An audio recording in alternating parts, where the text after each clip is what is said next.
नमस्कार दोस्तों, मैं साधना। मेरे चैनल भक्ति सागर में आपका स्वागत है। दोस्तों, चैनल पे पहली बार हैं तो चैनल को सब्सक्राइब कर लीजिएगा, साथ ही बेल आइकन के बटन को भी प्रेस कर दीजिएगा ताकि आने वाली वीडियो की नोटिफिकेशन आपको समय पे मिल सके। वीडियो अगर आप लोगों को पसंद आती है तो लाइक ज़रूर कर दीजिएगा और कमेंट सेक्शन में जो है कमेंट करना भी ना भूलिएगा। तो दोस्तों, मैं अपनी वीडियो को आगे बढ़ाती हूँ और इस वीडियो में मैं बात करूँगी नवरात्र में किए जाने वाले दुर्गा सप्तशती पाठ के बारे में।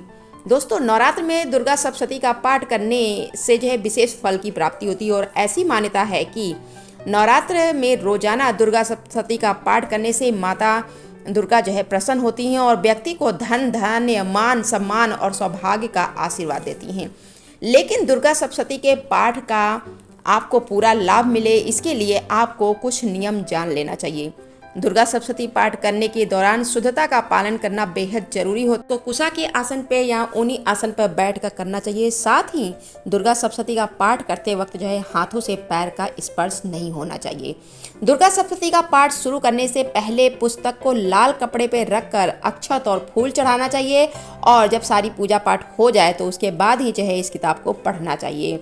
नवरात्रि में दुर्गा सप्तशती के पाठ को करने से पहले और बाद में ओम ऐं ह्रीं क्लीं चामुंडाय विच्चे का जाप करना जरूरी होता है और दुर्गा सप्तशती के पाठ में एक एक शब्द का उच्चारण जो है शुद्ध और स्पष्ट होना चाहिए।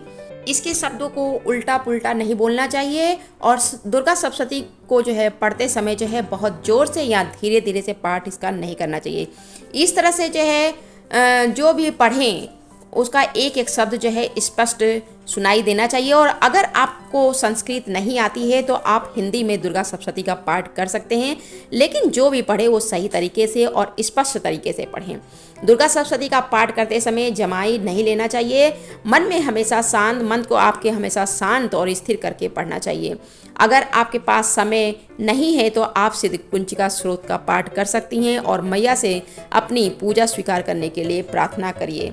पाठ जब आपका खत्म हो जाए तो आखिर में माता दुर्गा से अपनी किसी भी तरह की जो भूल चूक हुई है पूजा में उसके लिए जो क्षमा प्रार्थना करिए।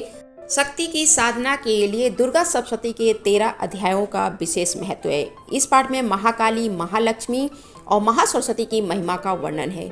हर पाठ को करने से अलग अलग फल की प्राप्ति होती है। इसमें अलग अलग जो है पाठ जो है अलग अलग बाधाओं के निवारण के लिए किए जाते हैं। प्रथम अध्याय का पाठ करने से सभी चिंताएं दूर होती हैं। द्वितीय अध्याय को करने से शत्रु बाधा दूर होती है। तीसरे अध्याय को करने से जो है शत्रुओं का नाश होता है। चौथे अध्याय का पाठ करने से माँ जगदम्बा के दर्शन का सौभाग्य प्राप्त होता है। पांचवें अध्याय को करने से भक्ति, शक्ति और देवी दर्शन का आशीर्वाद प्राप्त होता है। छठे अध्याय को करने से दुख, दारिद्र्य, भय आदि नष्ट हो जाते हैं और सातवें अध्याय का पाठ करने से हमारी जितनी भी मनोकामनाएं होती हैं वो सब पूरी करती हैं मैया। आठवें अध्याय का पाठ करने से जो है वशीकरण और मित्रता के लिए जो है इस अध्याय को करते हैं और 9वें अध्याय का पाठ करने से संतान की प्राप्ति होती है और उन्नति के लिए जो है प्रार्थना किया जाता है। किसी चीज़ को पाने के लिए यह पाठ बहुत प्रभावशाली होता है। 10वें अध्याय का पाठ करने से जो है 9वें अध्याय के समान ही जो है फल की प्राप्ति होती है और 11वें पाठ करने से भौतिक सुविधाओं की प्राप्ति होती है। 12वें अध्याय का पाठ करने से मान सम्मान और लाभ मिलता है।